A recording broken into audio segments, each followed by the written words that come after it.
Welcome to the Man Amongst Men podcast. Live a life of intentionality, adventure, and brotherhood.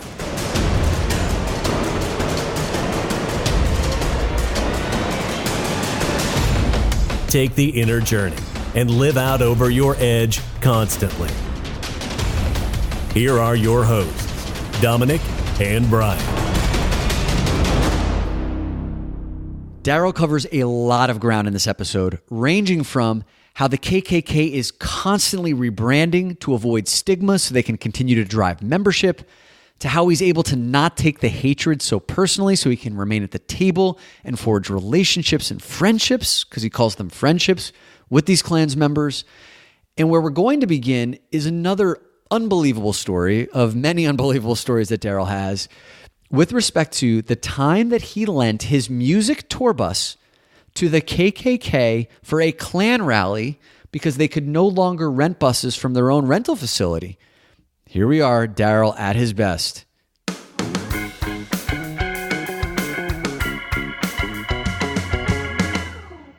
I'll tell you the bus story.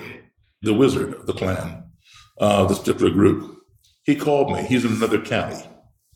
And he calls me and he says, "Hey, do you know any places down there in your county that rent buses?" And I said, no, I don't really. I mean, I'm sure there are some, but I have my own bus because I have a van. I don't rent them. So I can look around for you. Why? And he told me because the company that he was dealing with in his county, they won't rent to him anymore because every time they rent him a bus, people know it's the Klan, and they throw rocks and dent the bus and break the windows. So he figures that if he can rent one from somewhere else, people won't know. So I was thinking about it. But he was going to have a march. They marched down for a mile or whatever, and there were ropes and hoods down some main street or whatever. I said, "When is your event?" He told me the date. I looked on my calendar, and I saw, I didn't have a gig that day. I said, "I'll tell you what. I'll lend you my bus." And he started laughing. I said, "No, I'm serious." He goes, "Are you being for real?" I said, "Yeah, I'm serious. I'll give you money for it." And I said, No, you have to rent it from me. I said, "I'll give it to you. All you have to do is just return it with a full tank." He said, "All right." He and another Klansman came down to my house, took my bus. I let them use it. And I went to their event, and they're all in my bus with their hoods and stuff on. Like a Twilight Zone. It was, man. It was crazy. What was funny was nobody knew about this march. They're marching down a main street here in Montgomery County, Maryland, over in Germantown. Only people who knew about it were the police, and they did not publicize it because it would draw a whole lot of protesters and riots would have broken out and all kinds of stuff. My secretary and I, and this girl that I was dating, the guy had told me exactly where the march was going to be. We're standing on the corner waiting for them to come, and there were cops posted everywhere, right? My secretary and my girlfriend had walked a few feet away from me. My secretary smoked, and so she won't be near me because I don't smoke. So she about 10 feet away. Anyway, so I'm just standing there. These two cops kept watching me, and they said to me, "Are you trying to cross the street?" I said, "No." And they said, "So what's going on?" I said, "Not much. What's going on with you?" Like cat and mouse game. Yeah. I said, "Well, are you waiting for something in particular?" And I said, "Yeah." They said, "Well, what would that be?" I said, "The same thing you're waiting for." And they said, "Well, what would that be?" I said, "You don't know?" Packed. Right. And so they gave up on me and walked over to the women. And they said, "Are you all waiting for something?" And they both said, "Yeah." And they said, "What?" And they said, "The Klan." And they're like, cuffs were like, "Well, how did you know about that?" They both pointed at me. So now the cops have to come back and talk to you. Right, they had to come back and talk to me. And so right about that time, this lady police officer, who was their superior, pulls up in an unmarked car. Now, I knew her. Okay. I knew her, and she knew me. They're telling her about me. And she goes, "Yeah, he knows who they are." And they're like scratching their heads. And they're like watching each car that comes by, right? And so I see my bus up there. And here comes the bus. The Imperial Wizard is driving it. He waves at me and I wave at him, and all these Klansmen with these hoods, they all wave. in your bus? In my bus, yeah. And I told the cop, I said, that's them. And they're like, huh? Because he saw them like wave at me, but he couldn't see all through my windows, see all the stuff. They looked at her, the police lady, and she knows. If he says it is, that's who it is. So they got their radios, they call all the other people. And so the bus goes down there and makes a U-turn. What they did was they drove the route first, and made a U-turn, came back up, and then they parked up here by us. And then they got out, and they walked. They walked on the sidewalk, and I walked in the median with them, taking pictures and just documenting it. And every now and then some car would drive by and yell some obscenities, all that kind of stuff. Somebody ran inside their house and ran back out with some homemade sign, F the Klan, and all that kind of stuff. It was peaceful. Some people even drove by and cheered them. Really? Oh, yeah. Okay, so yeah. The whole spectrum. Yeah. So after it was over, here's the interesting part. There were about 15 of them. The leader was going to bring my bus back to my house. I told them all, I said, hey, y'all come over if you want. So all 15 came over to my house, right? And they're sitting around my living room. First time you had Klansmen in your house? No, I had individuals, there. I'd had the leader there before. This was your first throwdown? First throwdown. Yeah. First, my own Klan rally. So I bought beer in anticipation. I don't drink, but they do. So I bought beer in anticipation of them coming. And plus, I always have friends who drink anyway. So I always have beer on hand for them. So they all came. 2 of them would not take anything I offered. They were very uncomfortable in my house. They were polite, but very short. Would you like this? No.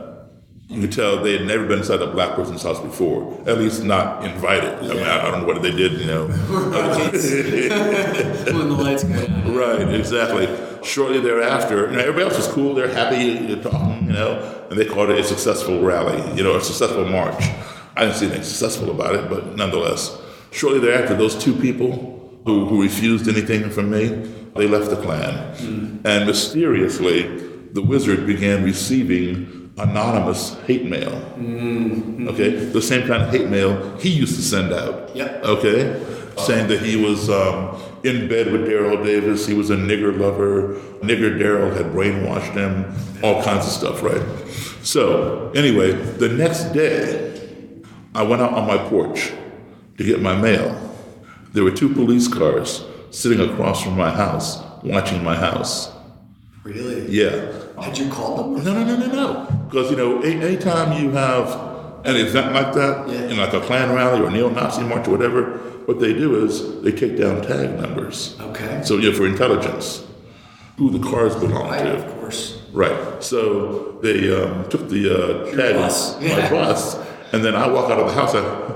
That's them something special, man. Right. They weren't quite sure how to figure that one. Yeah. So then, I don't know, it must have been maybe 4 or 5 months later, Imperial Wizard, one of his members down in Tennessee, found a school bus for sale. And the price was right, so they bought it. Okay. So now they got their own bus. And he calls me. He was asking his members if they could come up with a name to put on the bus in the marquee that would identify the bus as belonging to the Klan, but only to insiders. Right. Only like-minded people would know. Otherwise it'd be attacked, right? Kind of like a coded word where the average person wouldn't know.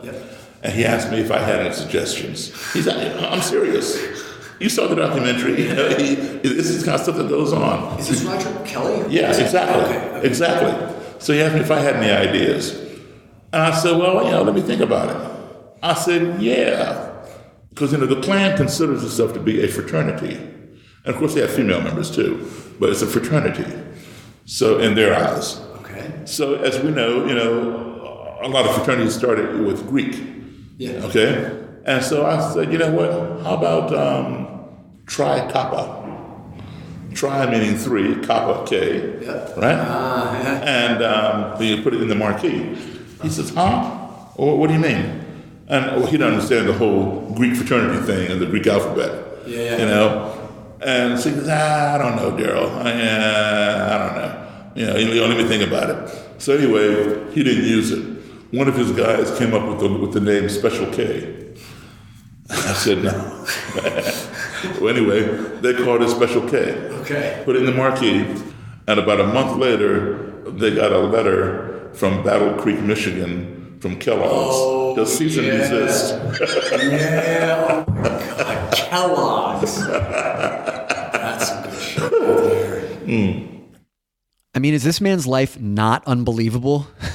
If like someone tried to make up a story like this and turn it into a movie, you wouldn't buy it because it's just not plausible. It's not believable. Except this is Daryl's actual life. And what I love about him, man, is like he finds a way to keep this lighthearted and funny. I mean, like you get to hear his laugh, and this is what we did throughout the entire 2-hour conversation. The man is simply extraordinary.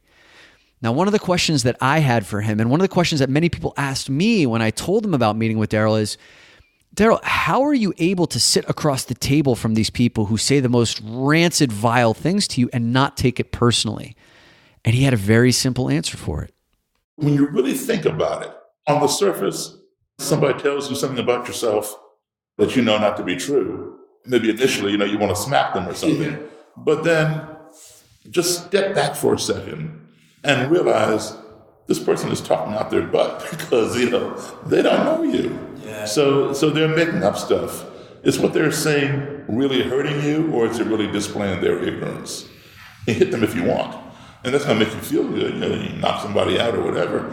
But you hit them and you may feel good about it, but you have not changed their mind. You have reinforced what they already think about you. Okay? But when you show them and they come to the conclusion that they were wrong and they admit it to you, that's your victory. Yeah. If I'm going to play pop psychologist for a minute, I believe that one of the main reasons why Daryl does not take the hatred personally is because of how he lived the first 10 years of his life.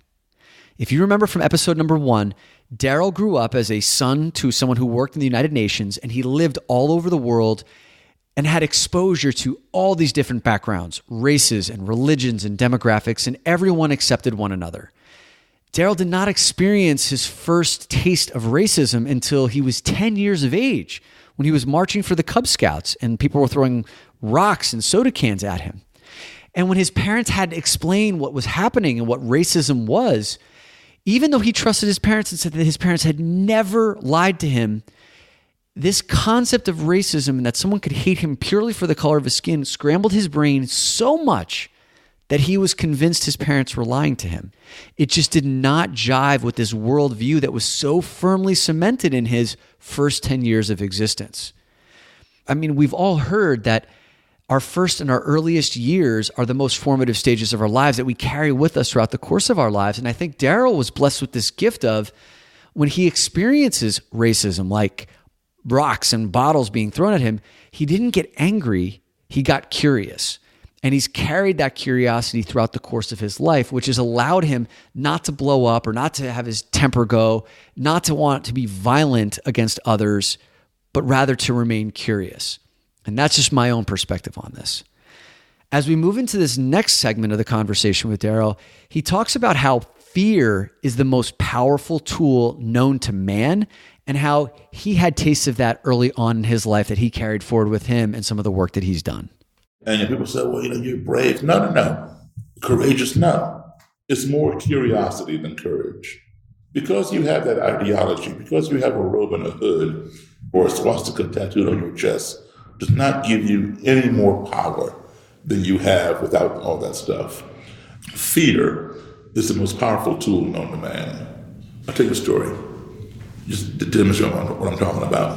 When I was a little kid, another little boy and I, during recess, we're outside on the playground throwing rocks. We weren't supposed to.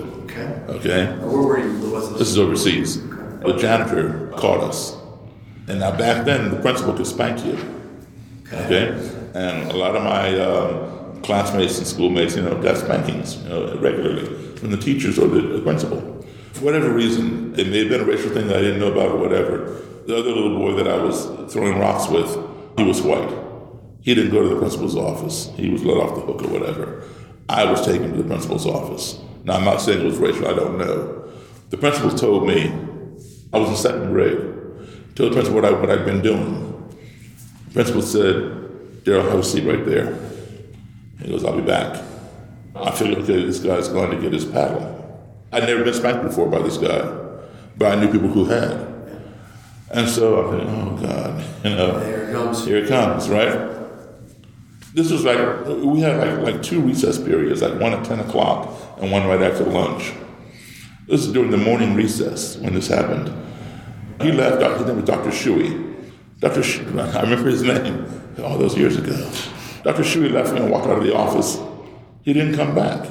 The longer he was gone, my mind began to conjure up, oh man, he's gonna walk here and just beat the day. I mean, I was terrified, right?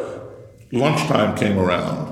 He was not back, and I was like really worried, because I was conjuring all these things that were going to happen to me. Yes, it'd be a bad one. Recess had occurred. I was still in his office in a chair, right? The buses started coming. You see the buses out the window, school buses, at the end of the day. Well, Mr. Shuey came back in the office. Man, I about jumped up to the ceiling. I was like terrified. Because you were in solitary confinement. Exactly. Yeah. And I had all this time to conjure up what this man was going to do to me. I was going to be just, that much short of dead when he got done. He walked in, I was like, braced against my chair. He said, Daryl, go get your bus. I said, but Daryl, go get your bus. And I got up and I backed out of his office. Right. Paddle. Yeah. He had nothing in his hands, all right? I got on my bus. It didn't end there. All the way home, I knew he had called my mom at home. And my mom was going to punish me, right? Or he called my dad at the embassy. And my dad, when he got home, he was going to punish me. I got off the bus. I didn't even want to go home. I knew I was going, because my parents did spank me. Okay. This is back, in the day, right? Yeah. Now, I'll tell you what, I never considered spanking kids to be child abuse, especially if they deserved it. That was my era. Yeah. And there were times when I did deserve it. In fact, every time I got spanked, I deserved it. Okay. So, it wasn't like my dad got mad at work, came home and kicked me around. It wasn't like that. Okay. I would do things or not do things, and I got a spanking, and they were well deserved. Okay. So anyway, I didn't want to go home because I knew I was going to be spanked.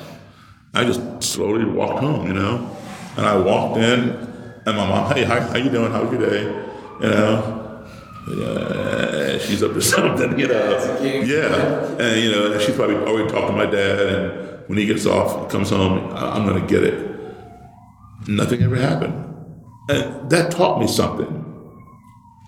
Because if Shuey had spanked me at school, 5 minutes after he left the office, came back, the paddle said, okay, Daryl, bend over, boom, boom, boom, yeah. Right? Yeah, I would have cried, it would have hurt, but then 15 minutes later, the sting would have gone, and that would have been the end of it. Yeah.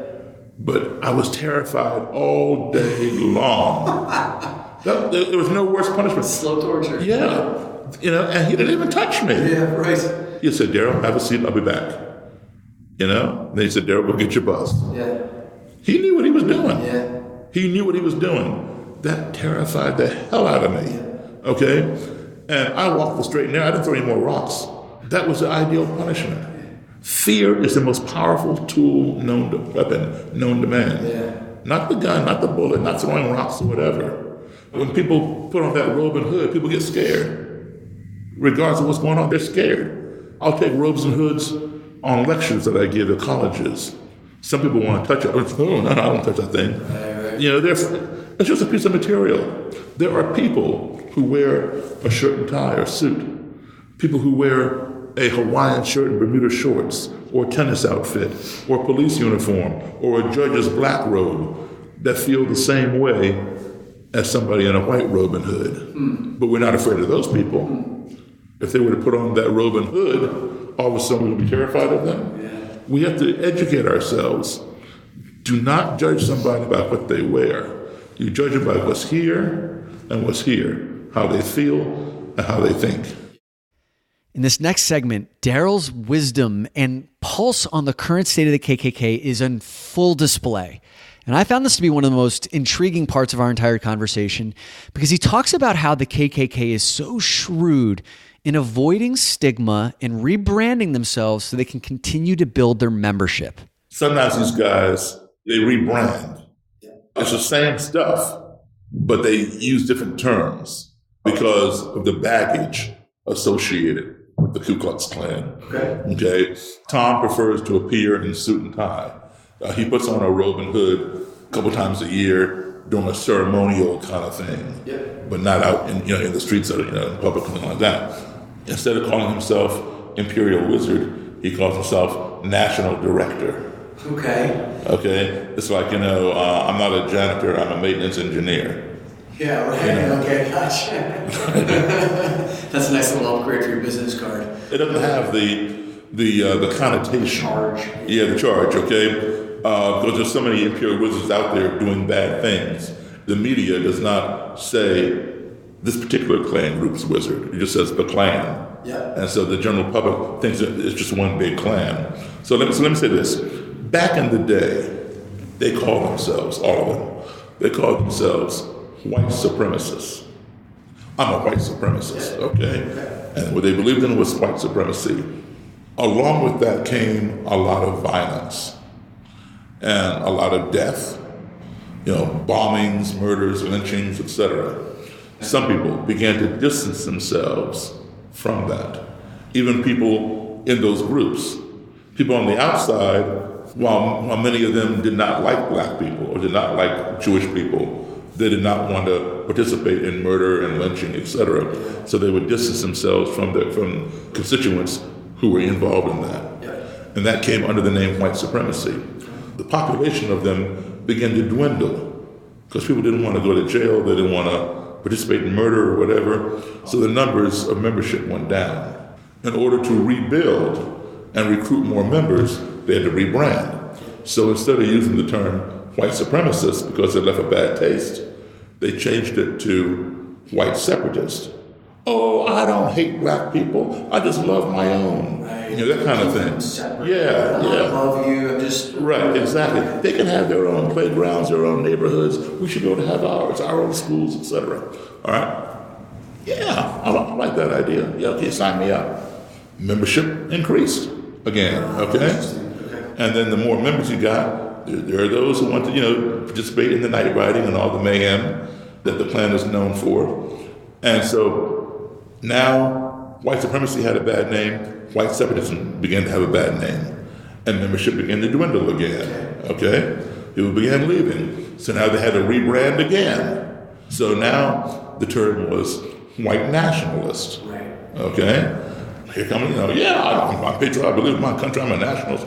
Well, we all are nationalists because we like our country, but why white nationalist? There's a difference between being a nationalist and being a white nationalist. That begat a lot of violence. You see these white nationalist rallies, etc. So then they rebranded again, and then they came up with the term alt-right.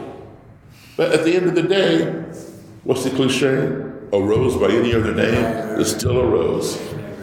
Let me tell you something, let me share something with you that the media does not tell you. They know, but they don't tell you. Here's what's happening. Let me give you a little bit of background first. When I was a kid, the black population in this country was 12%, okay?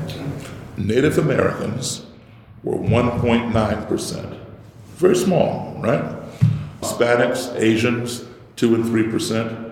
White people, 84, 86%. So white people of this racist mentality, their biggest nemesis, of course, were black people at 12%. That's too much. They were not concerned with 1.9 Native American. The attitude was just stick them on a reservation and forget about them. That was the attitude. Okay, let's focus on 12% of black people. We need to contain them or something. So that's where they focused. Today, black people have not changed. Remain here now at 12%. We've not grown, right? Native Americans, according to, I think, 2017, are now at 2017 census, are now at 4.1%. That's a huge, that's over 100% increase. increase. Yeah, but it's still, but overall, still not a lot. Yeah, it's not big. Okay? It's not big, okay? Still small relatively, okay? Blacks are still 12%. Of course, Asians here have grown. Right. But Hispanics have grown the most. Hispanics now are at 13%. They surpassed us. So let's just take black people, 12%, and Hispanic people, 13%, let alone the Asians and the Native Americans. That right there is 25% non-white. Okay? So what white people are seeing of that mentality, they're seeing this happen. Okay? Now white supremacists tell a lot of lies, but there's one thing that they say is true. Non-supremacists also say is true. By 2042, this country will be like this. 50% white, 50% non-white. And then shortly thereafter, it's going to flip for the first time in the history of this country. Okay? So people of that mindset are freaking out. They're becoming disconcerted about that. They cannot handle that. When you have sat on the throne of power for 400 years, you're seeing your throne legs be whittled down, and now your butt's being lowered down to the level of those inferior people. That's very disconcerting. Nobody wants to get off the throne of power. Let's say me as a musician or any other musician. If we have a #1 hit, we want to stay on top of the charts. We don't want to become #2, #5, then also we fall off the top 100. We want to stay at the top, right? So does everybody else. So they are stepping up their recruitment efforts. They're calling it the neo-Nazis and the Klan people that alt-right people that I talk to. They said to me, Daryl, I don't want my grandkids to be brown. They call it the browning of America. Also, they call it white genocide. White genocide by miscegenation. All right? So they try to appeal to the mainstream of white people by dressing in suits and ties and disposing of the Robin Hood and some of them like Tom Rob's group. Okay? So they're more attractive. They'll jump on a legitimate concern. Like, for example, illegal immigration is a major concern of this country. So they'll say, hey, come join us. We'll fight illegal immigration together. But here's the problem. When they say illegal immigration, it's a code term, all right? They're not talking about people from Canada or the UK or Eastern Europe. They're talking about people from West Africa, South America, Mexico, Cuba, okay? Because if their kid were to marry somebody from Canada or the UK, the grandkid's going to be white. If their kid marries somebody from Guatemala or El Salvador, they got a problem, right? Okay? So here's what happens. They're seeing this happen, and they're trying to stop it. There are plenty of people who embrace this change. They know evolution happens. You're not going to change nature. Things are going to evolve, and people welcome it. But there's a certain segment of our population that does not want to see this. All right?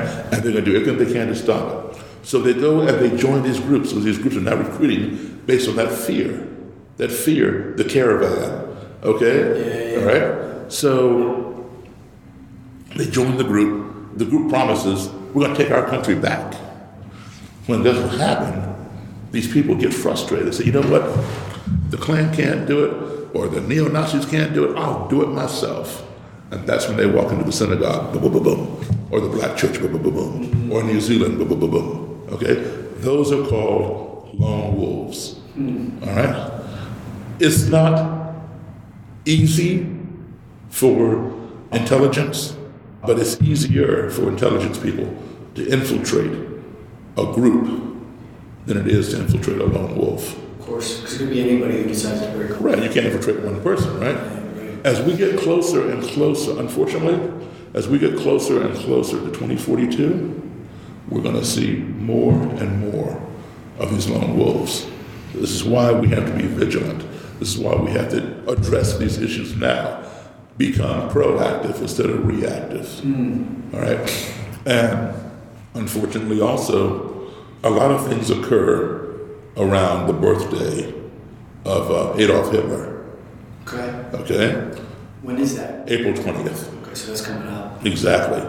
And as we get closer and closer to 2042, we're going to see more and more things happen around that time. Interesting. Because he was somebody who wanted to commit genocide of the Jews and everybody else. Yeah. So those people, they're on their last stance. When they saw Obama become president, that just freaked them out. They were not ready for that. Didn't they galvanize? Yeah, exactly. We'd come a long way, but it showed us how much longer we had to go. Yeah, for sure. This next segment is a fun one. Daryl describes how white people were the ones who put Barack Obama into office and how rock and roll from 60 years ago started to sow the seeds of black and white coming together, which eventually ended up in a generational series of events that allowed Barack Obama to ascend to the presidency. You'll enjoy. It was white people who put Obama in office, not black people. You understand that, right? Okay? Because black people are only 12% of the population in this country. Now, 20 years ago, Obama could never have won an election. There had been black people who've run for president before. Of course, they lost because white people were not ready to accept a black person, just like they're not ready to accept a female or whatever, right? They don't want a black, there are plenty of black people who are qualified. There are plenty of females who are qualified. But the mentality in our country was not ready for it 20 years ago. So over time, attitudes began changing. And so in 2008, they were willing to take a chance. If every black person in this country, all 12%, every black person, even babies and their dogs, could vote, that would not have been enough to put Obama in office. We still needed the white vote. And so there were plenty more white people who were willing to vote for that black man in 2008 than 20 years ago. That's what I mean when I say it took white people to put him in office. Okay? So now, let's go back to music for a second. I'm going to show you how it all ties in. Back in the day, just like, you've seen the colored water fountains and colored seating sections in bathrooms and all that kind of stuff, white only, all that kind of, you've seen those in your history books, okay? There's some of us who've seen that in real life. All right, now, back in the day, concert halls, music venues, if they allowed black people in at all, the seating sections were segregated. There were ropes going around the chairs, the seats that had signs hanging off of them that would say, seating for white patrons only, colored seating only, things like that. Say in the 1940s, you and I were to go see Frank Sinatra or Glenn Miller Orchestra or somebody, we would not be able to sit together. You had to go sit in your section, I sat in my section. How ridiculous is that? But that's the way it was. And that was the law. That was the law. And if we crossed that, we were breaking the law and we would go to jail. Just like Rosa Parks. It was a stupid law to try to make her give up her seat on the bus, but it was the law. So she got arrested and went to jail. All right. In the 1950s, that law, Jim Crow was called, was still in place. And people, for the most part, abided by that law. People didn't break that law. But in the mid-50s, two phenomenons happened. Rock and roll was invented by black people. Chuck Berry, Little Richard, Fats Domino, Bo Diddley, and several others, all right? It was popularized by white people. Elvis Presley, Jerry Lee Lewis, Carl Perkins, Buddy Holly, Bill Haley in the comics, and a host of other people. That new beat caused white kids and black kids to go crazy. They could not sit still. They bounced up out of their seats, knocked over those ropes and signs, and next thing you know, they're boogieing and dancing in the aisles together for the first time in the history of this country. The establishment went crazy. They began shutting down rock and roll concerts. The police would come in and shut them down because of race mixing, right? And city fathers, like mayors, people like that, began banning rock and roll concerts from coming to their towns because it caused race mixing, which was illegal. So think about it like this now.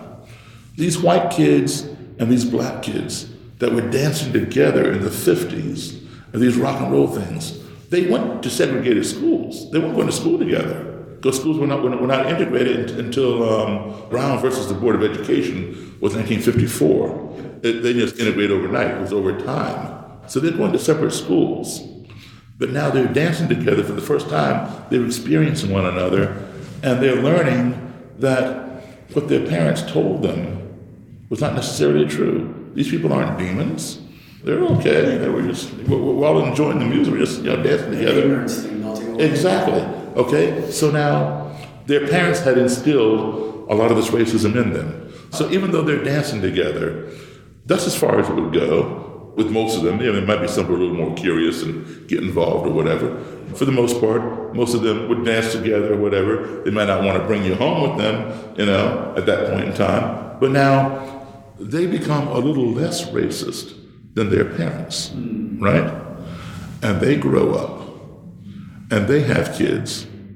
And so they don't inoculate their kids with the same degree of racism that they were inoculated with. So their kids are now a little less racist. And now schools are definitely integrated, so on and so on. And then their kids, their great-grandkids, are even less racist. Those are the ones who voted for President Obama. Mm-hmm. What started that? Rock and roll. I'm serious, man. Look, there are plenty of great black and white civil rights leaders. Martin Luther King, Rosa Parks, a whole number of other ones, black and white, who spent, some who even gave their lives, like Martin Luther King, to bring black adults and white adults together through marches, boycotts, demonstrations, sit-ins, protests, on and on, okay?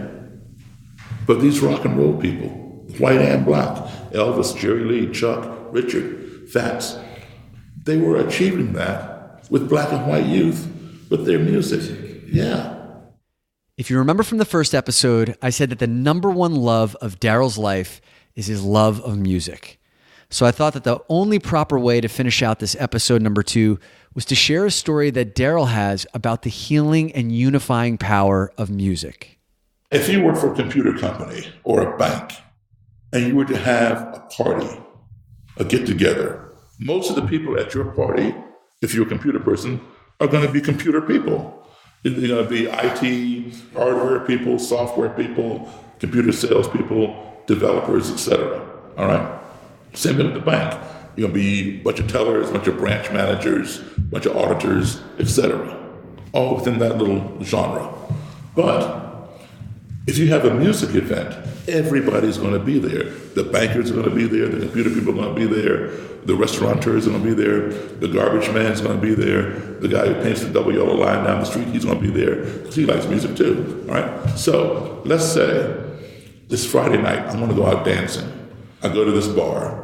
Maybe there's a live band. Maybe there's a DJ. Whatever it is, there's music at a dance floor. I go there.